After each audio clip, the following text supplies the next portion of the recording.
Hey guys, what's up? So today I'm going to get a 48-hour ambulatory EEG put on. For those of you who don't know what an EEG is, it's essentially a machine that has electrodes that go up to your brain and they measure like brain activity and electrical waves through the wires. Mine is going to be ambulatory, so I am taking it home today and I'll be on it for 48 hours. Mine is going to be ambulatory, so I am taking it home today and I'll be on it for 48 hours. I'm not nervous about the process at all. I've had an EEG before. My last EEG was a 1-hour EEG. I was actually supposed to go to the hospital last year for a couple days and do one in the hospital, but the insurance never ended up covering it. So I'll be taking it home today and finally getting it done, which is really good. Reasons why I'm doing my EEG is because I've been struggling with abnormal shaking and voluntary muscle spasms, and they come in episodes along with a lot of other symptoms that have been driving me kind of crazy. Last time I had an episode was about 3 weeks ago, and I was having them pretty frequently, which is why I decided to do this. I don't think that I'm going to be able to have an episode while I'm on the machine in these 2 days, just because I've been doing well. I guess we'll see if there's anything that the machine can pick up. You don't have to have an episode while on the machine for them to pick up abnormal brain activity. So my last EEG from a year ago, the 1-hour one, showed really nothing abnormal, but this is strictly for epilepsy for the most part. There's a couple other things that an EEG can kind of indicate. Why I'm doing it is strictly to just rule out epilepsy. My dad is an epileptic, so there is a chance that I could have epilepsy. I don't think my seizures, if they are seizures, I'm not really sure if they're seizures or full body tremor or whatever, but I am getting confused and I do get disorientated.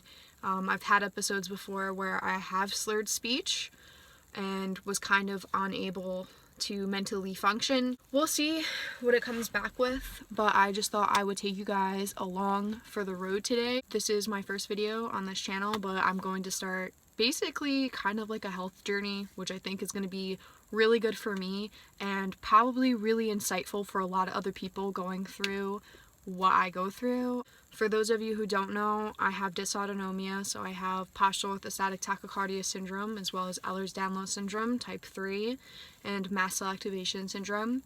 I also have a number of other things, including injuries and other just weird syndromes and diseases. But yeah, I thought I would take you guys along the process of the 48-hour ambulatory EEG and kind of show you what it's like, and I'll discuss the difficulties I've had with it, etc. at the end of this video.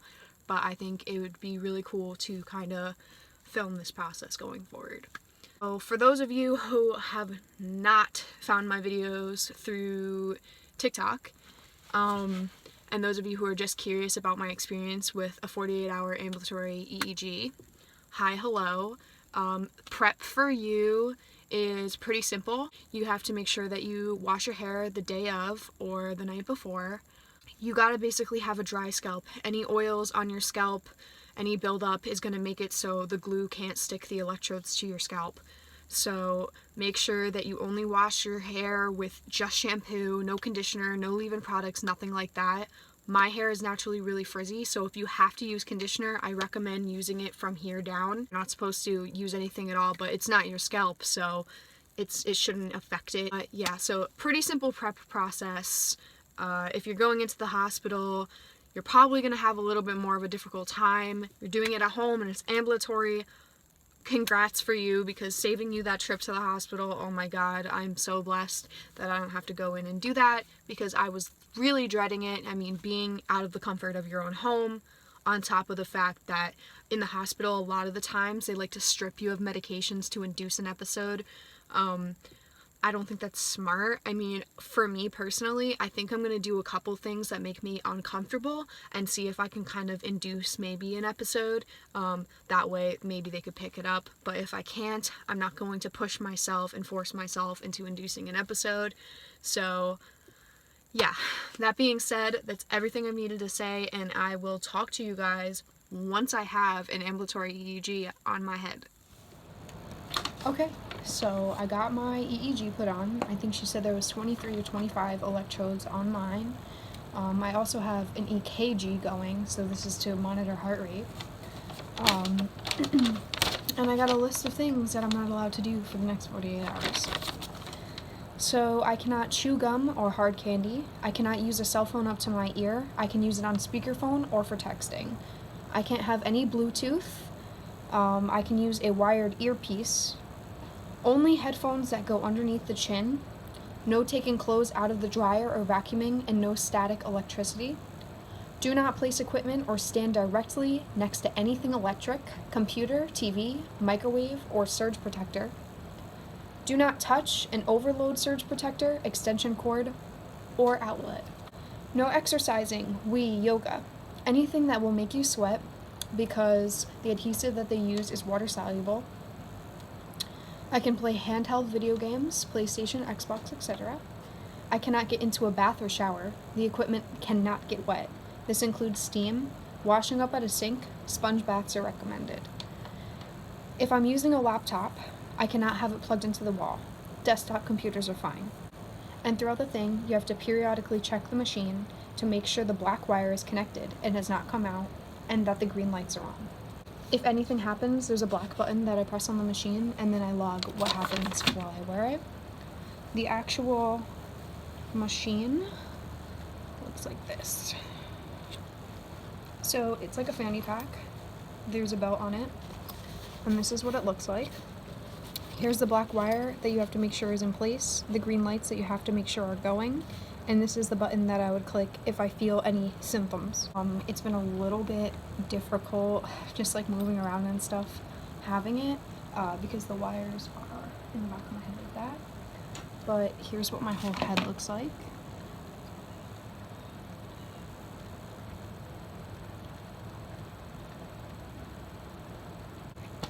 It's gonna be a blast, but I will update you guys on how it goes. And yeah, it's done. It's on. Friday I go and I bring it back. So today is officially Friday, and I'm going to get this thing off in 2 hours, and I'm so excited.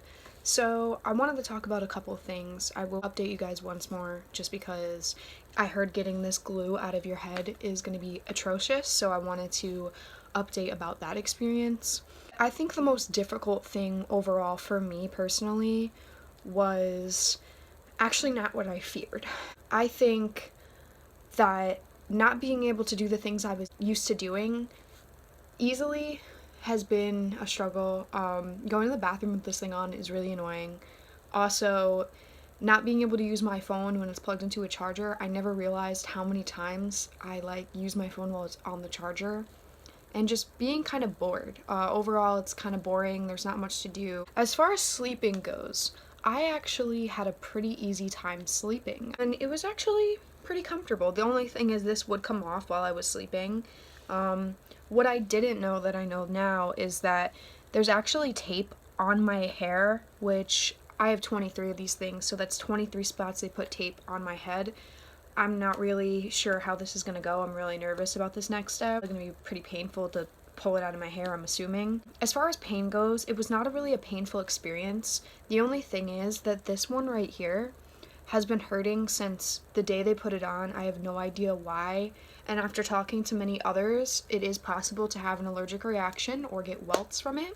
I hope that everything's okay when I go to take it off. One more thing that I really want to say is those of you who have come from my TikTok and are here to support this new channel and my health journey and stuff like that, I wanted to thank you so much for over 220,000 views on that video. That is absolutely amazing, and I can't believe you spread awareness that far. I'm so ecstatic about it. So yeah, I just wanted to thank you all for that. I will update you when this is gone. Bye, EEG. Well, my biggest fear has come true. She got all the electrodes out from the glue, but they were all underneath tape, and a lot of the tape she couldn't get out, so she sent me home because she said she didn't want to tug on my hair. But when she said to me, "Did you bring a hat?" I said, "No. Why?" And she goes, "I'm not gonna lie to you. It looks kind of crazy."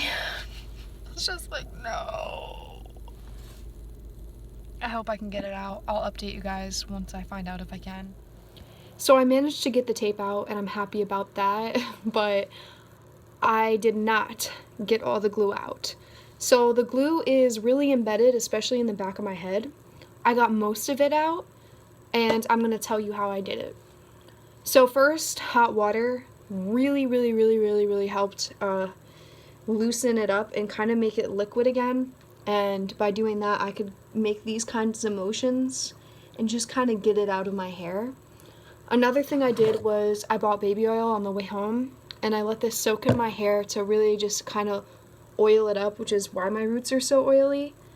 I'm so thankful that I have not had a significant hair loss, although a lot of my hair has come out from being pulled, breaking, and there is a couple little bald spots and patches, but I'm not completely bald. And some people told me that it was so bad for them they had to shave their head. So to those people, I'm really sorry and I feel for you, because I was just upset that I lost the amount of hair that I did. Another thing I want to mention is I am having just a tiny reaction to some of the stuff on my forehead. These ones were hurting and they burnt my skin. So that is unfortunate. Going into this, I don't think you should be afraid. I don't think you should be anxious.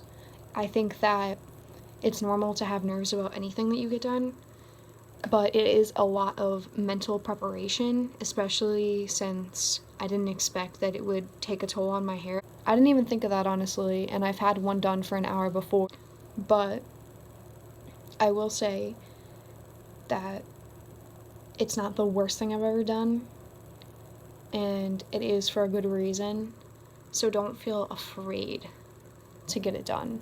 And the hardest things for me personally were accommodating my lifestyle because I wasn't used to having it on.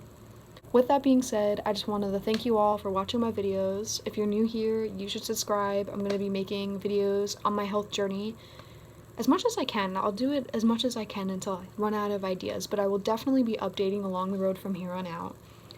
And I'll let you know how the results go for those of you who are curious. So I'll probably get those back in a couple weeks, and I'll keep you posted. Alright, thanks for watching, guys.